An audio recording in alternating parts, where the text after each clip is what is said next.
Friends, ഇന്നത്തെ ചെമ്പനീർപ്പൂവിൻ്റെ കഥ കേൾക്കണ്ടേ? നോക്കുത്തിയെ പോലെയുള്ള ചന്ദ്രമതിയാണ് ഇന്നത്തെ ചെമ്പനീർപ്പൂവിൽ നമ്മൾ കാണുന്നത്. അതായത് അവനെ വരുത്തി വെച്ച് വീണാന്ന് തന്നെ പറയാം. അങ്ങനത്തെ ഒരു ചിരിപ്പിക്കുന്ന എപ്പിസോഡാണ് ഇന്നത്തെ ചെമ്പനീർപ്പൂവ്.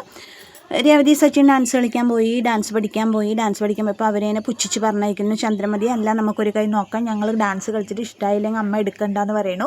അപ്പോൾ ബാമി അതിനെ സപ്പോർട്ട് ചെയ്യുന്നതിനെ പ്രമാണിച്ചിട്ട് ചന്ദ്രമതി ശരി, ഞാൻ കളിക്കണ പോലെ നിങ്ങൾക്ക് കളിക്കാൻ പറ്റുമെന്നുണ്ടെങ്കിൽ നിങ്ങൾ എടുക്കുക, അല്ലെങ്കിൽ നിങ്ങൾ വേഗം സ്ഥലം വിട്ടോളൂ എന്ന് പറയണം. അപ്പോൾ ഓക്കെ എന്ന് പറഞ്ഞിട്ട് അങ്ങനെ ചന്ദ്രമതി ഡാൻസിൻ്റെ സ്റ്റെപ്പ് എടുക്കുന്നതിൻ്റെ ഒപ്പം രേവതി സച്ചിൻ കളിക്കുന്നുണ്ട്. കളിച്ചിട്ട് എന്ത് പറ്റിയെന്നറിയോ? കുറച്ചൊന്ന് കളിച്ചൊരു 2-3 മിനിറ്റ് കളിച്ചപ്പോഴേക്കും ചന്ദ്രമതിക്ക് കൈ വിലങ്ങി, കഴുത്ത് വിലങ്ങി.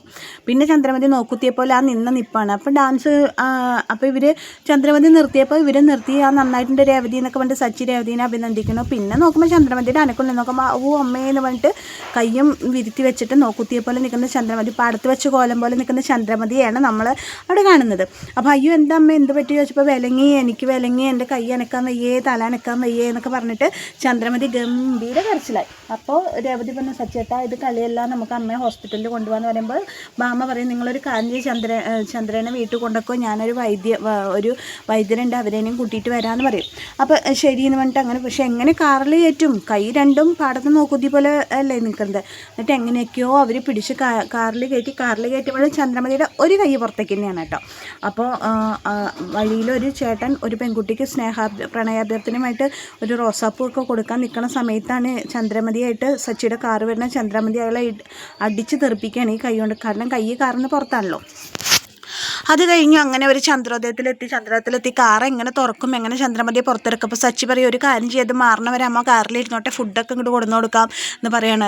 നീ എന്നെ കൊണ്ട് ഓരോന്ന് പറയിപ്പിക്കരുത് എന്നൊക്കെ പറഞ്ഞിട്ട് ചന്ദ്രമതി എന്നെ എങ്ങനെയെങ്കിലും ഒന്ന് പുറത്തിറക്കുക എന്നൊക്കെ പറയാണ്. അങ്ങനെ മെല്ലെ ഡോറ് തുറന്ന് ചന്ദ്രമതിനെ എങ്ങനെയൊക്കെയോ അവർ പുറത്തിറക്കി സിറ്റൗട്ടിൽ എത്തിയ സമയത്ത് ചന്ദ്രമതി പറയും, ഇനി നിങ്ങൾ പോക്കോ, ഞാൻ വന്നോളാന്ന് പറയും.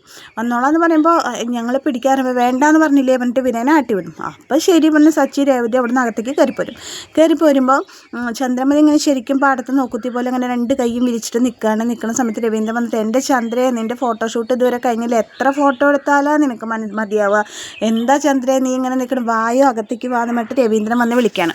അപ്പോൾ സച്ചി രവീന്ദ്രൻ പറയും, അച്ഛാ അമ്മയ്ക്ക് ഇങ്ങനെ ഡാൻസ് കളിച്ചിട്ട് കൈ വിലങ്ങിയിട്ടിരിക്കുന്ന അമ്മയ്ക്ക് കഴുത്തും കൈയൊന്നും തിരിക്കാൻ വയ്യാന്ന് പറയാണ്. അയ്യോ എന്താ പറ്റിയ ചോദിക്കും.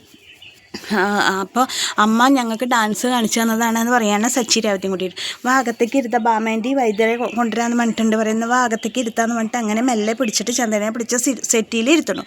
ആ സമയത്ത് ശ്രുതിയും ശ്രീകാന്തും വർഷ എല്ലാവരും വന്നിട്ട് ഇത് എന്താ പറ്റി ആൻറ്റി എന്ന് ചോദിക്കുമ്പോൾ പറയുന്നുണ്ട്, ഇങ്ങനെ ഈ ഫസ്റ്റിക്ക് വാ പറഞ്ഞു. കാരണം കഴുത്തൊരു ഫസ്റ്റിക്ക് തിരിഞ്ഞേക്കാം. അപ്പോൾ പറയുന്നുണ്ട് എനിക്ക് വയ്യ പറയുന്നത്. അപ്പോൾ രേവതി സച്ചിൻ പറയുന്നുണ്ട്, ഞങ്ങൾ തന്നെ ഡാൻസ് പഠിപ്പിച്ചതാണ്, അപ്പോൾ ഞങ്ങൾക്ക് ഡാൻസ് കാണിച്ചു തന്നതാണ്, അപ്പോൾ പറ്റിയതാണ്. അപ്പോൾ ചന്ദ്രമതി മനഃപൂർവ്വം എന്നതാക്കാൻ വേണ്ടിയിട്ടില്ല നിങ്ങൾ രണ്ടാളും അവിടെ വന്നേ എന്നൊക്കെ ചോദിക്കുകയാണ് ചന്ദ്രമതി.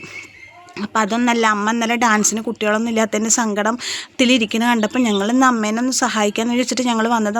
സഹായം ഇതൊക്കെ നിങ്ങളുടെ അഭിനയമല്ലേ എന്നൊക്കെ ചോദിച്ചിട്ട് ചന്ദ്രമതി വീണ്ടും അവരോട് ദേഷ്യപ്പെടുന്ന സമയത്ത് ശ്രീകാന്ത് പറയാം, അമ്മേ നമുക്ക് ഹോസ്പിറ്റലിൽ പോകുന്ന. സച്ചി പറയും, വേണ്ടടാ ബാമേൻ്റെ വൈദ്യരെ കൊണ്ട് വരാൻ വേണ്ടിയിട്ടുണ്ട് പറഞ്ഞിട്ട് സംസാരിച്ചിരിക്കുന്ന സമയത്ത് ബാമ ഒരു വൈദ്യരായിട്ടുള്ള ഒരു സ്ത്രീനെ കൊണ്ട് വരികയാണ്. വന്നിട്ട് പറയും, വന്നല്ലോ ബാമേൻ്റെ വന്നല്ലോ. അപ്പോൾ പറയും, ഇവരെന്നെ പിടിച്ച് അകത്തേക്ക് കിടത്തുമെന്ന് പറയണം. അങ്ങനെ ചന്ദ്രനെ എല്ലാവരും കൂടി പിടിച്ച് അകത്തേക്ക് കിടത്താണ്. എന്നിട്ട് പറയും, രേവതി നിൽക്കുമ്പോൾ ചന്ദ്ര പറയും, അപ്പോഴും രേവതിയോടാണ് ദേഷ്യം. രേവതി പറയും, നീ എന്ത് നോക്കിയിട്ട് നിൽക്കണം, നീ കടന്നു പോവിടുന്ന് പറയും. അപ്പോൾ രേവതി റൂമിൽ നിന്ന് പുറത്തേക്ക് ഇറങ്ങും. ശ്രുതി വേഗം പോയി വാതിലൊക്കെ അടയ്ക്കുക. അപ്പോൾ വൈദ്യര് ഒഴിയാൻ തുടങ്ങണം. അപ്പോൾ പുറത്ത് നിൽക്കണ ഹാളിൽ നിൽക്കണവർക്ക് നല്ലോണം കേൾക്കാം ചന്ദ്രമതിയുടെ അകത്തുനിന്നുള്ള കരച്ചിൽ. അയ്യോ അമ്മേ ആവോ, അയ്യോ എൻ്റെ കൈ വേദനിക്കുന്നേ, എൻ്റെ കൈ ഇങ്ങനെ വലിക്കല്ലേ, അയ്യോ വേദനിക്കുന്നേ എന്ന് പറഞ്ഞിട്ട് ഗംഭീര തല്ല് നിലവിളിയാണ്. അപ്പോൾ ഇത് കേൾക്കുമ്പോൾ രവീന്ദ്രൻ ലേബർ റൂമിൻ്റെ മുമ്പിൽ ഭർത്താവ് ഭാര്യയുടെ പ്രസവം നോക്കാൻ നിൽക്കണം പോലെ കിടന്ന് ഇങ്ങനെ അങ്ങോട്ടും ഇങ്ങോട്ടും കിടന്ന് പായണം. അത് കാണുമ്പോൾ സച്ചി പറയണം, അച്ഛൻ ഇപ്പോൾ പ്രസവ റൂമിൻ്റെ മുമ്പിൽ നിൽക്കണ പോലെയാണല്ലോ അച്ഛൻ നിൽക്കണേ എന്നൊക്കെ പറഞ്ഞിട്ട് സച്ചി കളിയാക്കണം. അങ്ങനെ ഒരു വിധം കൈയൊക്കെ ശരിയായി. അത് കഴിഞ്ഞ് കഴുത്ത് മാത്രമേ ശരിയാവാനുള്ളൂ. അങ്ങനെ ചന്ദ്രമതിയും കൊണ്ട് റൂമിൽ നിന്ന് പുറത്ത് വരികയാണ്. കഴുത്ത് ശരിയാവണമെങ്കിൽ 1 ദിവസം കഴിയുമെന്ന് പറയാണ്. അങ്ങനെ പറഞ്ഞിട്ടിരിക്കുന്ന സമയത്ത് അങ്ങനെ വൈദ്യുതി പറഞ്ഞു, ശരി ഇതിപ്പോൾ 1 ദിവസം ആവും, 2 ദിവസം റെസ്റ്റ് എടുക്കട്ടെ എന്നൊക്കെ പറഞ്ഞിട്ട് ആശുപത്രി പോവാണ്. അപ്പോൾ സച്ചി പറയാം, ആൻറ്റി ഞാൻ കൊണ്ടുവിടാന്ന് പറഞ്ഞിട്ട് അങ്ങനെ വൈദ്യരെ കൊണ്ട് പോവാണ്. അങ്ങനെ ഒരു വശം തിരിഞ്ഞ ചന്ദ്രമതിയുടെ കഥയാണ് ഇന്നത്തെ ചെമ്പനീർപ്പൂവിൽ. ഭയങ്കര വിറ്റാണ് കേട്ടോ, നല്ല രസമാണ്, ചിരിച്ച് മതിയാവും. ചന്ദ്രമതിയുടെ ആക്ഷനും ഒക്കെ കൂടി കണ്ടിട്ടുണ്ടെന്നുണ്ടെങ്കിൽ. അത് കഴിഞ്ഞിട്ട് ശ്രീകാന്ത് ചോദിക്കും വന്നിട്ട്, അമ്മേ വേദനയുണ്ട് അമ്മയ്ക്ക് നന്നായിട്ടെന്ന് ചോദിക്കുമ്പോൾ, നിങ്ങൾ അടുത്ത് വാ, എൻ്റെ കൈയിൻ്റെ അടുത്തേക്ക് വാ എന്ന് പറയാണ്. അടുത്തേക്ക് വാ എന്ന് പറയുമ്പോൾ ശ്രീകാന്ത് അടുത്തേക്ക് ചെല്ലുമ്പോൾ ചന്ദ്രമതി ചെവി പിടിച്ച് തിരുമ്പിട്ട് ചോദിക്കും, നിനക്ക് ഞാൻ ഇരിക്കുന്നുണ്ടെന്ന് നിനക്ക് മനസ്സിലായില്ലടാ, എനിക്ക് വേദന ഉണ്ടോ ഇല്ലയെന്ന് നിനക്ക് എത്ര പറഞ്ഞാലാടാ മനസ്സിലാവുക, നിനക്ക് അറിഞ്ഞൂടെ എനിക്ക് വേദന ഉണ്ടോ ഇല്ലയെന്ന് പറഞ്ഞിട്ട് ശ്രീകാന്തിൻ്റെ ചെവി പിടിച്ച് തിരിക്കുകയാണ് ചന്ദ്രമതി. അങ്ങനെ ആ ചന്ദ്രമതിയുടെ വയ്യായികയുമായി ബന്ധപ്പെട്ട് ചന്ദ്രമതി പടത്തെ കോലം പോലെ നിങ്ങളുടെ ചന്ദ്രമതിയുമായി ബന്ധപ്പെട്ടിട്ടുള്ള കഥയാണ് ഇന്നത്തെ എപ്പിസോഡിൽ. അപ്പോൾ എൻ്റെ കഥ കേട്ട് ഇഷ്ടപ്പെട്ട കൂട്ടുകാർ എൻ്റെ ചാനലൊന്ന് ലൈക്ക് ചെയ്യുക, ഷെയർ ചെയ്യുക, സബ്സ്ക്രൈബ് ചെയ്യുക. താങ്ക്